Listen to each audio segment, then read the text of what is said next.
तो आपको global data flow analysis क्या होता है बेसिकली पहले थोड़ा सा ये जान लें। बेसिकली जो ग्लोबल डेटा फ्लो एनालिसिस होता है ये फ्लो ग्राफ पे ही काम उसी के एनालिसिस करते हैं। तो क्या होता है इसमें, बेसिकली इसमें हम क्या करते हैं कि जो पूरा कंप्लीट प्रोग्राम होता है उसके इंफॉर्मेशन को कलेक्ट करते हैं और उस पूरे प्रोग्राम के इंफॉर्मेशन को कलेक्ट करने के बाद इसको डिस्ट्रीब्यूट कर देते हैं जो फ्लो ग्राफ में डिफरेंट डिफरेंट ब्लॉक्स होते हैं। कैसे होता है, क्या होता है, हर बातों को हम देखेंगे वन बाय वन। ठीक है, तो ग्लोबल डेटा फ्लो एनालिसिस क्या होता है, बेसिकली ये क्या करता है, जो टोटल प्रोग्राम होते हैं कंप्लीट इंटायर प्रोग्राम के इंफॉर्मेशन को कलेक्ट करते हैं और उसको फ्लो ग्राफ पे जितने भी ब्लॉक होते हैं उस पर हम डिस्ट्रीब्यूट कर देते हैं। तो क्या कह सकते हैं, ग्लोबल डेटा फ्लो एनालिसिस मतलब it collect information about the entire program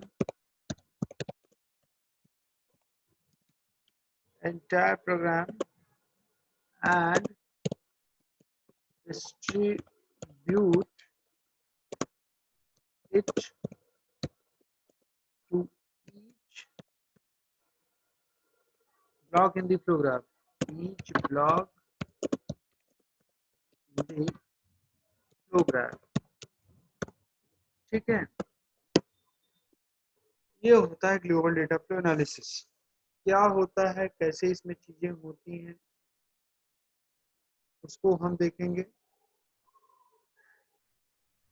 और जो ये इंफॉर्मेशन पूरे कंप्लीट प्रोग्राम से कलेक्ट किया जाता है उसकी हेल्प से हम नंबर ऑफ ऑप्टिमाइजेशन को अचीव करते हैं। ठीक है, बेसिकली ये जो ग्लोबल डेटा फ्लो एनालिसिस है ये जो हम डिस्ट्रीब्यूट कर रहे हैं इंफॉर्मेशन को, इसकी हेल्प से हम ऑप्टिमाइजेशन भी कर लेते हैं।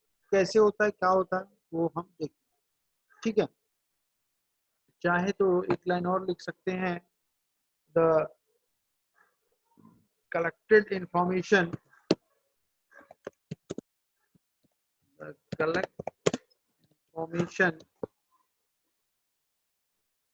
helps to achieve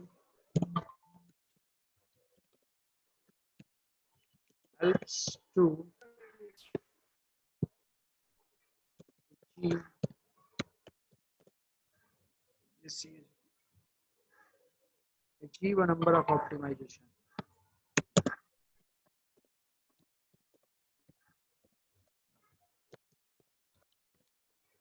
ठीक है, ये तो हो गए ग्लोबल डेटा फ्लो एनालिसिस क्या होता है। ठीक है, अब इसमें एक रीचिंग डेफिनेशन एक टर्म आता है और उस रीचिंग डेफिनेशन में कुछ हम बेसिक चीजों को जानते हैं। वो क्या होता है, कुछ बेसिक टर्मिनोलॉजी होती है जो ग्लोबल डेटा फ्लो एनालिसिस में यूज होता है, उसको हम देखते हैं। तो क्या होता है रीचिंग डेफिनेशन, पहले यही देख लें। लिख के बता दे रहा हूँ, मैं चाहूँ तो वैसे भी डायरेक्टली बता सकता हूँ क्वेश्चन से, बट क्लियर नहीं होगा इस वजह से। ठीक है, रीचिंग डेफिनेशन क्या होती हैं, बेसिकली कुछ पॉइंट्स होते हैं। फर्स्ट पॉइंट क्या होता है, रीचिंग डेफिनेशन पहले क्या होता है इसको देख लें। The reaching definition implies reaching definition implies the determination of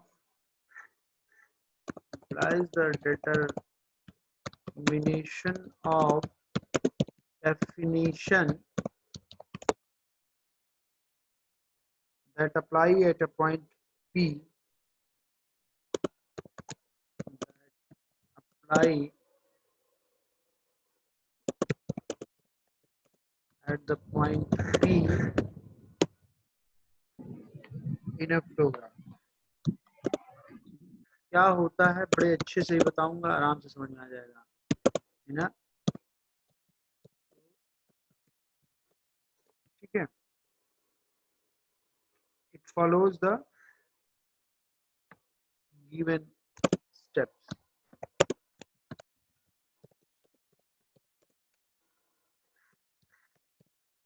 given steps, ठीक है। क्या होते हैं ये, डेफिनेशन को डिटरमाइन करते हैं किसी एक पॉइंट पे, कैसे करते हैं वो भी देखेंगे। ठीक है,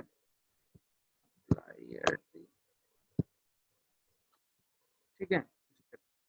क्या क्या स्टेप्स होते हैं? नंबर 1, पहला क्या करते हैं कि जितने भी अलग अलग स्टेटमेंट होते हैं उसको डिफरेंट नंबर डेफिनेशंस असाइन करते हैं, चाहे D1 D2 D3 D4 या फिर 1 2 3 4 दोनों कर सकते हैं। क्या होता है बता रहा हूं मैं, पहले इसको लिख दूं मैं, assign A distinct number, assign distinct number, distinct number to each definition,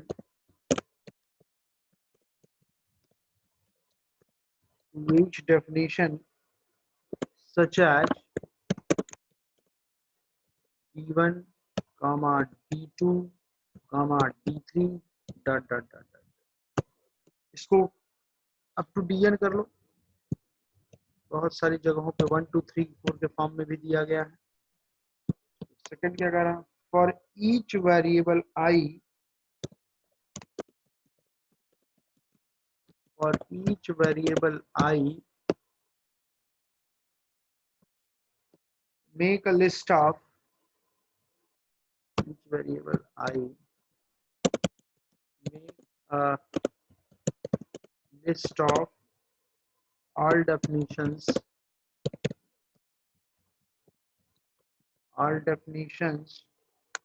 in entire program, definitions of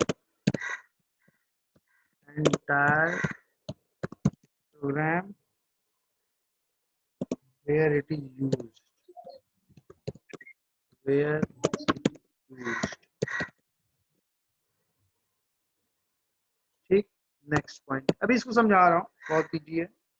for each basic block, for each basic block B compute the following, compute the following। ठीक है, ये क्या होता है, इसका पहला step क्या है, assign distinct number of each definition such as D1 D2 D3 up to DN। जो भी फ्लो ग्राफ में स्टेटमेंट्स होते हैं उसको अलग अलग नंबरिंग कर देते हैं, वही बात यहाँ कही गई है, अलग अलग डेफिनेशंस दे देते हैं, चाहे वो D1 D2 D3 D4 कर दें, कैसे करते हैं वो भी हम आगे देखेंगे, या फिर चाहे तो हम सिंपली 1 2 3 4 भी करते हैं। ठीक है, नेक्स्ट क्या है, for each variable I make a list of all definitions of entire program where it is used. ये स्टेप ये भी समझाऊंगा एग्जांपल की हेल्प से। और थर्ड स्टेप क्या है कि हर ब्लॉक के लिए कुछ चीजें कंप्यूट करनी होती हैं, वो क्या होता है उसको देखते हैं। उसी को कंप्यूट करना होता है नंबर 1, फर्स्ट क्या कंप्यूट करना होता है, n ऑफ b। क्या होता है इसको पहले हम इसकी डेफिनेशन देख लें। इट कंसिस्ट ऑफ, या ऐसे लिख सकते हैं, कंसिस्ट ऑफ, क्या होता है जैन आप भी अभी बताऊंगा, एग्जांपल भी बताऊंगा किसी भी फ्लो ग्राफ में, of all the definitions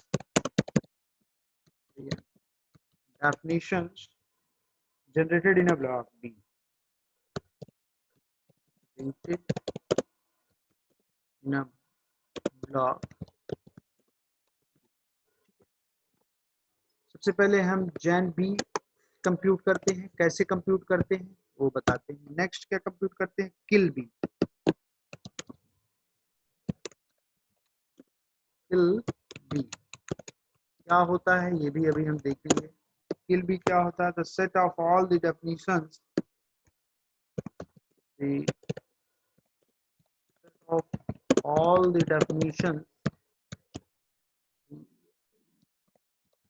definitions outside block B, outside block B, that defines the same variable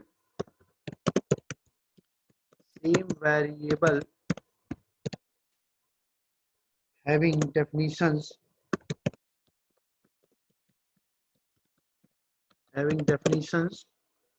in block B also. block ठीक है, इसको भी अभी समझाएंगे एक एग्जांपल के से, तब ज्यादा चीजें क्लियर होंगी। ठीक है, इसके बाद आपका नेक्स्ट है किल बी के बाद ये दोनों तो आप इनिशियली किसी भी फ्लो ग्राफ के लिए हम कंप्यूट कर लेते हैं, बिना किसी, बहुत इजीली कंप्यूट हो जाता है। बेसिकली जो in of B and out of B जो कंप्यूट करना होता है वो हमको कई बार कैलकुलेट करना पड़ता है। क्यों करना पड़ता है, कैसे करते हैं, उसको हम डिस्कस करेंगे आगे। नेक्स्ट होता है आपका इन ऑफ बी। क्या होता है, इनपुट एक तरह से इसको कह सकते हैं। The set of all the definitions, set of all the definitions reaching the point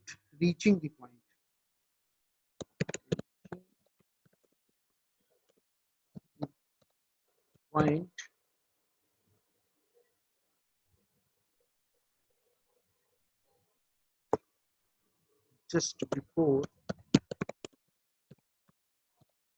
before the first statement of block.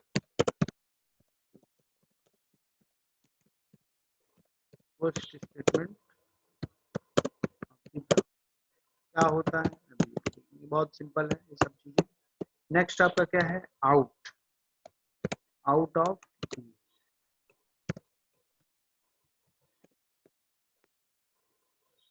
B क्या होता है, output.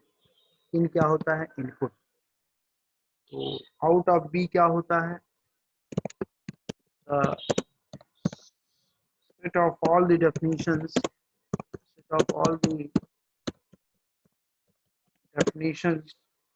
reaching the point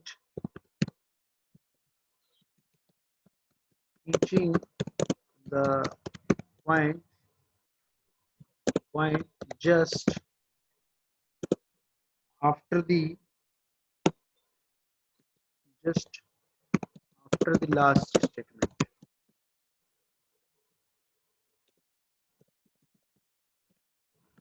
Last statement of, ठीक है। ये चार चीजें हैं और इन चार चीजों को हमको जानना होता है। किसी भी फ्लो ग्राफ में इन चार चीजों को हमको कंप्यूट करना होता है। चैन ऑफ बी क्या होता है, it consist of all the definition generated in a block B. इसका मतलब ये होता है कि किसी भी एक पर्टिकुलर ब्लॉक का हम चैन निकाल रहे हैं, इसका मतलब वो ये हुआ कि उसमें कौन कौन से स्टेटमेंट हैं, कौन कौन सी डेफिनेशंस हैं। किल भी क्या है कि किसी भी ब्लॉक में अगर हम किसी भी ब्लॉक का अगर हम किल निकाल रहे हैं तो जो उसमें स्टेटमेंट यूज हो रहे हैं वो उस वहां तो यूज हो ही रहे हैं उस पर्टिकुलर ब्लॉक में, उसके अलावा वो कहाँ कहाँ यूज हो रहे हैं वो होता है किल ऑफ बी। जैसे लिखा है ना, the set of all the definitions outside block B that defines the same variable having the definition in block B also. ठीक है। नेक्स्ट क्या है, input of B, the set of all the definitions reaching the point just before the first statement of block। मतलब किसी भी block का अगर इन निकालना है, इनपुट ऑफ बी, कोई ब्लॉक है तो उस ब्लॉक में जो फर्स्ट स्टेटमेंट होता है उसके पहले कौन सा स्टेटमेंट होगा वो होता है इन ऑफ बी। इसी तरह आउट ऑफ बी क्या होता है, output of B, the set of all the definitions reaching the point just after the last statement of the block. किसी भी ब्लॉक का अगर आउटपुट निकालना है आउट ऑफ बी, बी एक आपका ब्लॉक है, तो उस पर्टिकुलर ब्लॉक का जो लास्ट स्टेटमेंट होगा उसके बाद जो स्टेटमेंट आएगा उसको बोलते हैं आउट ऑफ बी। ठीक है, तो हम एक एग्जांपल की हेल्प से थोड़ा सा देखते हैं इसको, तो ज्यादा चीजें क्लियर होंगी। ठीक है, जैसे कोई एग्जांपल के लिए तो ड्रॉ करना पड़ेगा, एक डायग्राम ड्रॉ करना पड़ेगा। ड्रॉ करते हैं, बहुत आराम से हो जाएगा, परेशान होने की जरूरत।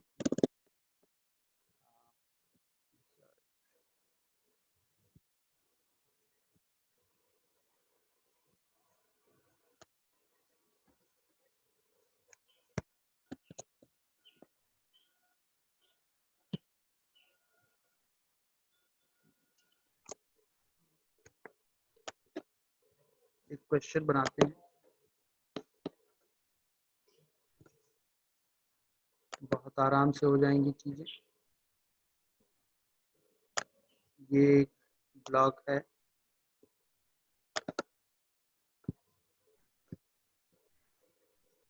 एक ब्लॉक ये है,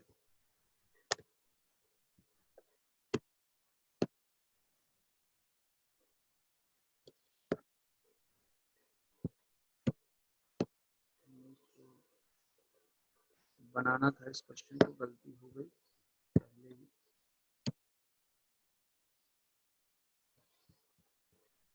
2 मिनट रुक जाइए, इसको आज समझाई दूंगा।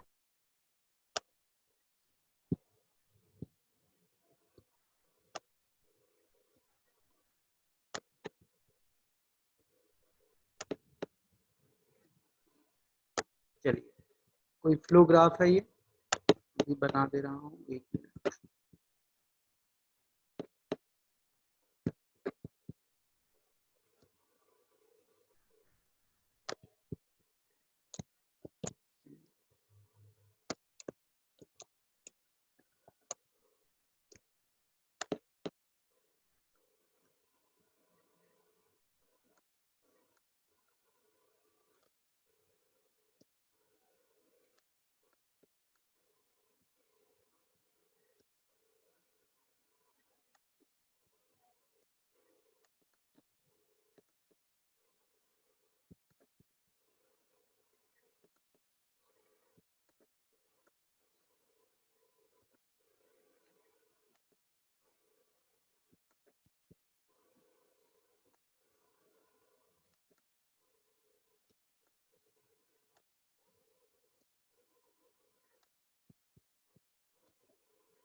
सपोज ये कोई फ्लो ग्राफ है, और एक और है, एक और क्या है, इससे जा रहा है B2 को,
ये कोई आपका कंप्लीट फ्लो ग्राफ बन गया। इसमें जो आपके स्टेटमेंट हैं, 1 A is equal to 2, second statement क्या है, B is equal to A plus 1। ठीक है, इसमें क्या है स्टेटमेंट, स्टेटमेंट नंबर 3 क्या है आपका, A इज इक्वल टू 1। ठीक है, इसमें क्या है, फोर्थ स्टेटमेंट है b is equal to b plus 1। ठीक है, ये आपका हो गया फिफ्थ स्टेटमेंट, जिसमें हो गया b is equal to b minus 7।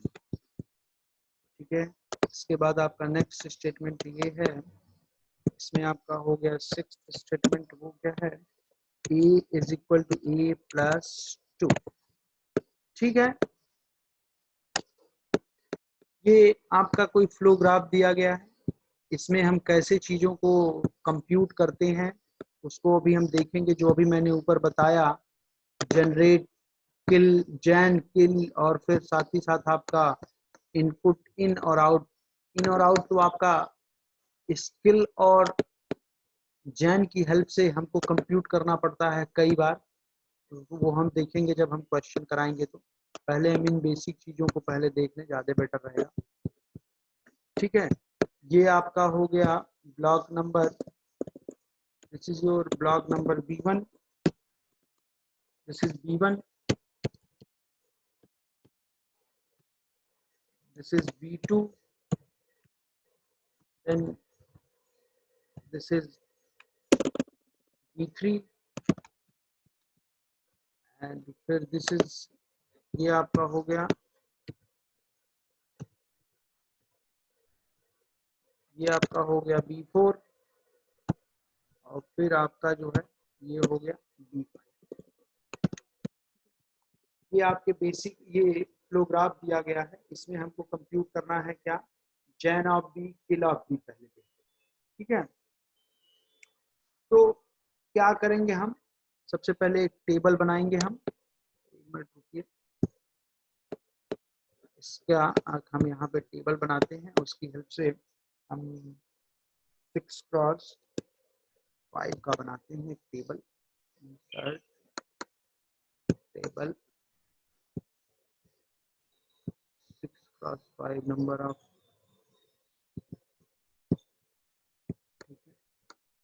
इसके लिए एक आपका टेबल बनेगा। क्या होगा टेबल में उसको देखते हैं।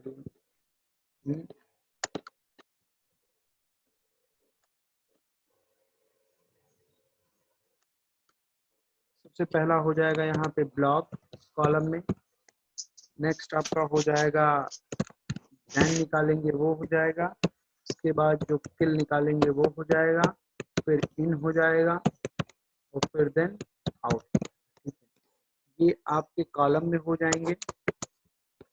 ब्लॉक कौन कौन से हैं आपके, B1, next B2, next B3, next B4, next B5।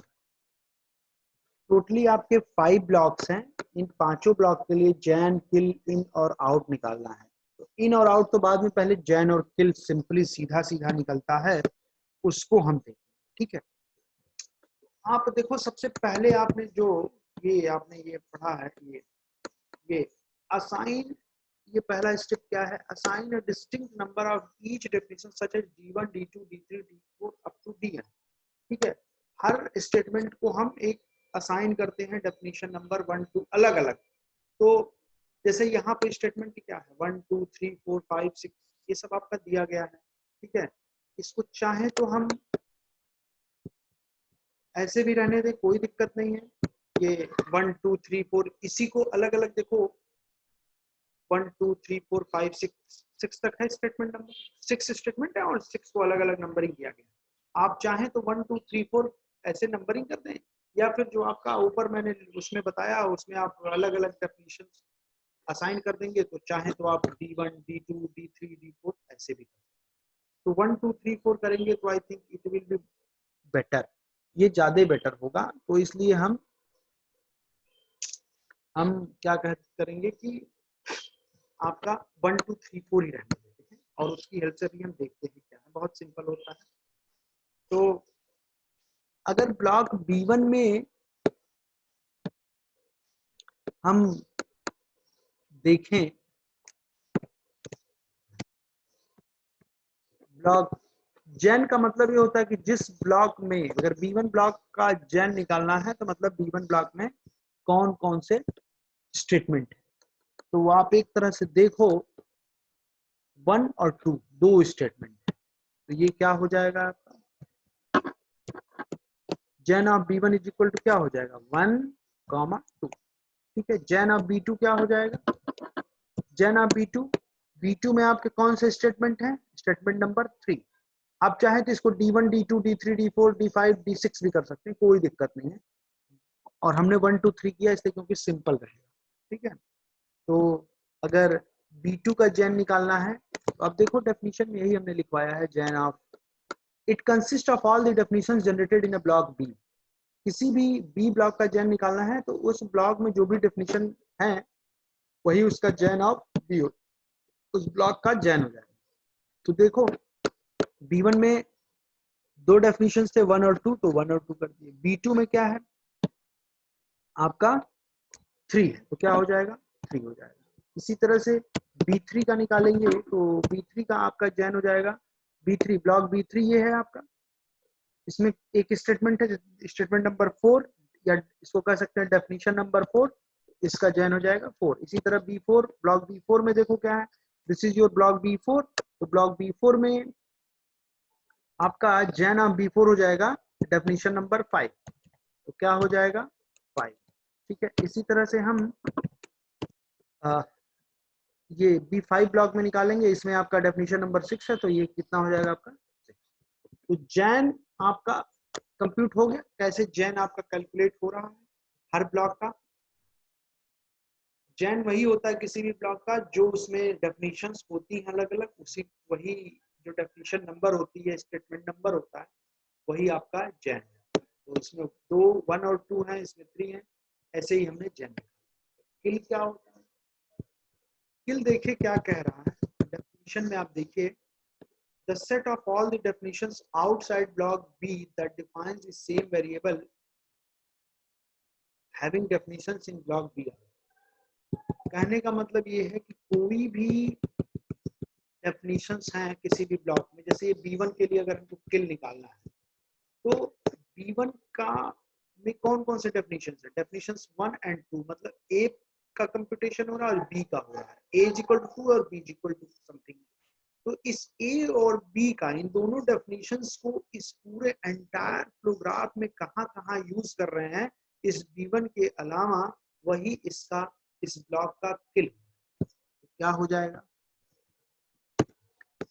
ये A है ये B है, तो इस ब्लॉक में B1 में A और B दोनों यूज हो रहे हैं। इसके अलावा देखिए इस पूरे एंटायर फ्लोग्राफ में A और B कहाँ यूज हो रहे हैं। A कहाँ यूज हो रहा है, एक ये B2 में यूज हो रहा है जो कि डेफिनेशन नंबर 3 है, और एक ये B5 में यूज हो रहा है जो कि डेफिनेशन नंबर 6 है।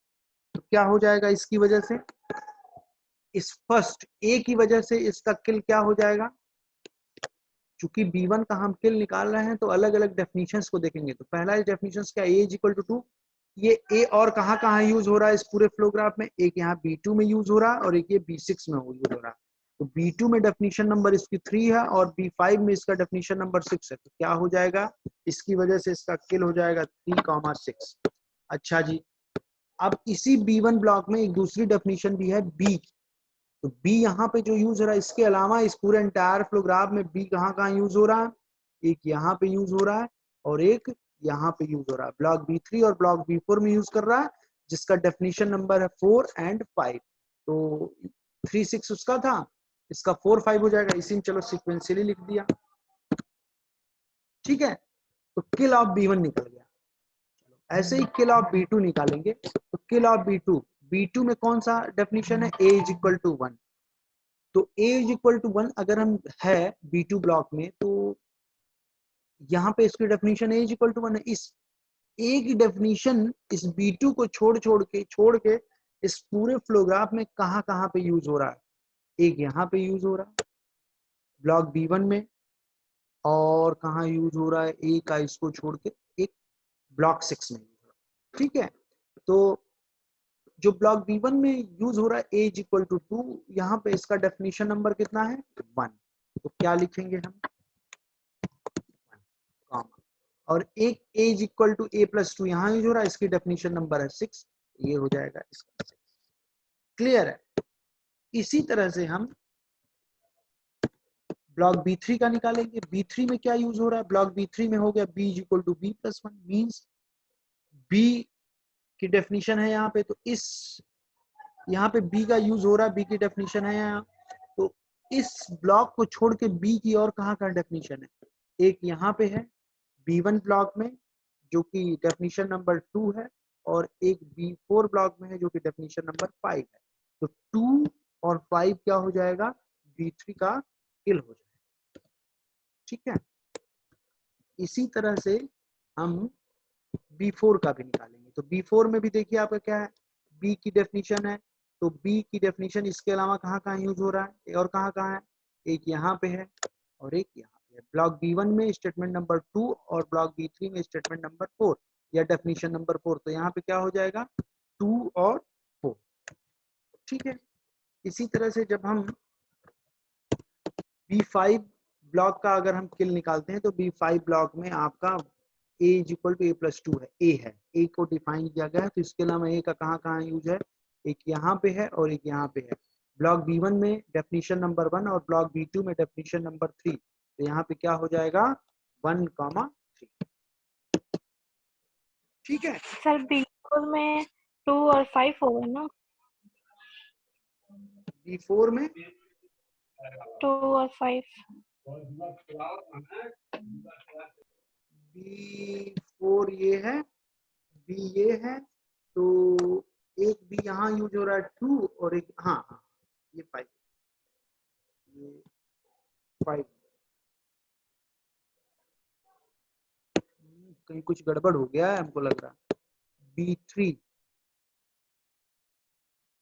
नहीं नहीं ठीक तो है, ये B4 ब्लॉक है ना, B4 ब्लॉक है ना ये देखो आपका B4 ब्लॉक है ना, तो B4 ब्लॉक में क्या है, ये B आपका है, फिफ्थ स्टेटमेंट जनरेट इसका 5 है, तो B is equal to B-7, ये B है। इसके अलावा B कहाँ कहाँ यूज हो रहा है, एक यहाँ पे यूज हो रहा है B1 में जिसका डेफिनेशन नंबर 2 है, और एक B3 में यूज हो रहा है जिसका डेफिनेशन नंबर 4 है। तो 2 और 4 तो ये हमको जो 1 2 3 4 करना है उसका यूज करना है, इस बात का विशेष ध्यान दीजिएगा। 1 2 3 4 जो नंबरिंग की है इसका यूज करना है, या फिर चाहे तो आप इसको D1 D2 D3 D4 भी करके कर सकते हैं, कोई दिक्कत नहीं है। ठीक है, अब इसके बाद आपको इन और आउट निकालना है। इन और आउट जो होता है आपका, अगर जब हम ये एक्चुअली जब हम इसको अभी आगे कंप्यूट करते हैं तो ये इन और आउट अलग अलग हमको कंप्यूट करना पड़ता है। इनिशियली जिसमें हम इन को बाय डिफॉल्ट सबको नल ही लेते हैं, और आउट को चलिए हम आउट पहले देख लेते हैं।